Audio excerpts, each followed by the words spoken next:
I'm excited for this episode today. I'm going to show you this Livestream Station that I've been working on and tweaking and figuring it out. And let me show you some of the things. So what I love most about this Livestream Station is it's mobile. You'll see if I fast forward, you know, I can live stream and I can do a lot of things. But in this case, I did it in the living room. So here's a live stream that I did from the room that I call the front room. All right, and here's another one that I did at what I call the purple room. So it's got the windows you can see in the pool in the background. Let me fast forward so you can see some of these, you know, the controls that I'm doing my live stream here. So, all right, let's dive right in. When I first started live streaming and really upping my game with live streaming, I built it on a desk. And it worked, and it actually became restrictive because sometimes I would want to live stream in other places and I couldn't with my station, so I would end up just live streaming from my phone or just carry my laptop and use my laptop webcam. So this cart that you see here, notice it's got wheels on the bottom and you can see the handle. I wanted to build my live stream station into this cart and always have things there, but also attach things to it. So I'm gonna go through and show you everything that I've included there, why I use two laptops, what that board with all the buttons are down there, and how I attached everything here. So if you'd like to create this exact same setup, which I highly recommend, you can do the same. So the first thing that I wanted to do is attach a monitor so that I could always see what other people will be looking at. And so you'll notice the notches on the back. I had to cut those out. I used a different grinder tool or any type of rotary tool would work. It's soft plastic, so you can cut through it really well. But I had to, you see the thing that I'm unwinding there, the little clamp that holds it on. Because of the lip on this cart, I had to basically shave that down so that the clamp would fit on just right. Now I will put links to all the different items that I used down below. I got them all on Amazon, so these will all just be links to Amazon, including the cart. I got the cart on Amazon as well. Okay, the screws that came with it actually stick down too far and they get in the way. And so I figured maybe I used the wrong screws.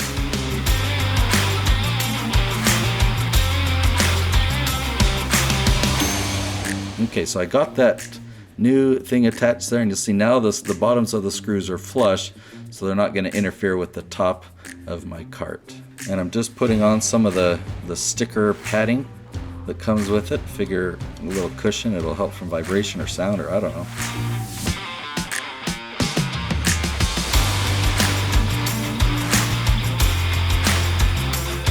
I don't know if I show this on camera, but where I positioned it, I made sure that from underneath there would be enough support that it would last over time. And so there were supports, but I wanted a little bit more, and so I went and grabbed a piece of wood that I could attach underneath, and that way it just spread the load across a lot more of these plastic cross beams.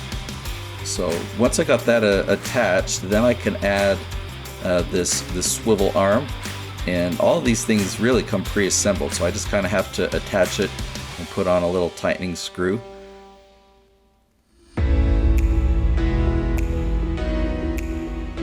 This is an external monitor. I'll also link to that below.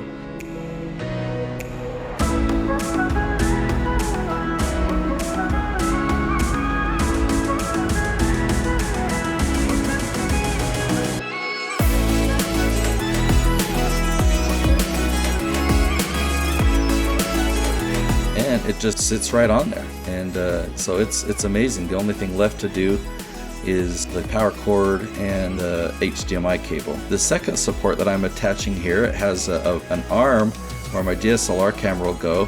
And you'll see here, this is the cutting tool that I used. I had to make it a little bit wider. It was interfering with the actual leg down below.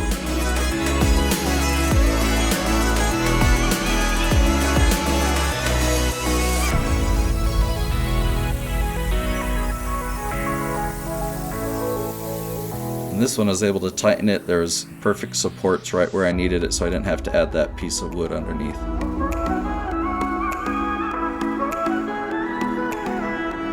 And this one you can extend up even higher.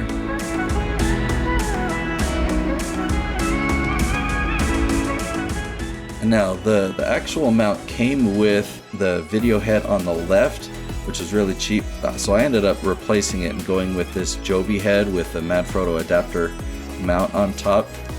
It works a lot better. So on the bottom of the camera I have a mount that allows me just to be able to click it right in, and then the Joby mount swivel head really allows precision control really easily. You know, everything was going to go into this switcher control, and so that would mean that there's going to be a lot of wires and the cables, including the power, but the HDMI all going into that. So I thought, you know what, let me organize it below. So I found this little sliding basket that I can mount below, and so you'll see here where I drilled some holes and it was actually able to attach it perfectly.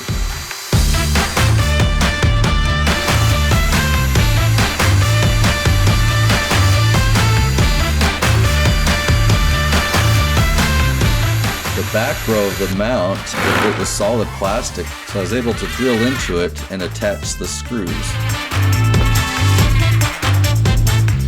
Now the front did not have the solid plastic, but I had long screws that I could attach clear up through the top.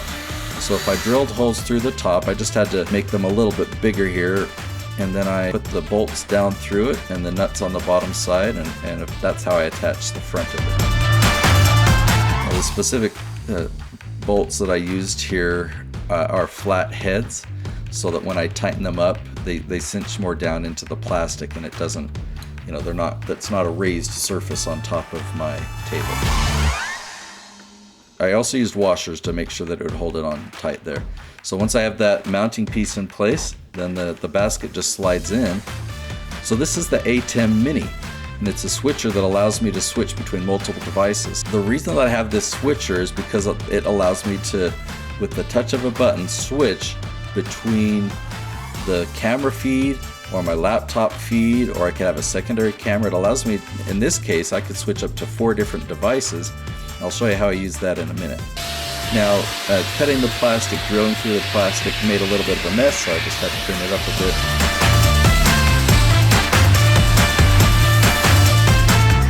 So you'll notice this stand that I just set on there. This is perfect because it allows me, if I'm standing, I can raise my laptop up higher, but if I'm sitting, I can just lower the camera down and put my laptop down right on top of the table. So I can position it perfectly, and you can see that I have my HDMI cables kind of velcroed in. I attached everything to the switcher, but then use Velcro straps because I don't want to ever misplace these cables myself or use them for another project. Because they're attached to the cart, it makes it kind of a permanent feature. So now you can see me using the switcher going back and forth. There's controls that I can do frame in a frame, so you can still see me on the main screen, as well as switch back and forth between my secondary laptop. On the back of the ATEM Mini, I have HDMI out going to my external monitor, so that's how I'm able to monitor that. But I have another cable that is my webcam out, and that's what I feed into my laptop as my camera. So my camera and my PowerPoint or Keynote laptop, they feed into slots 1 and 2. So those are my input. My audio feeds into mic 1, and so that's my input. But then my output, my webcam out, I plug back into my presentation laptop where I'm actually running the live stream from, whether I'm using Zoom or using StreamYard. I have the cable going from webcam out into the laptop where I'm running my StreamYard from.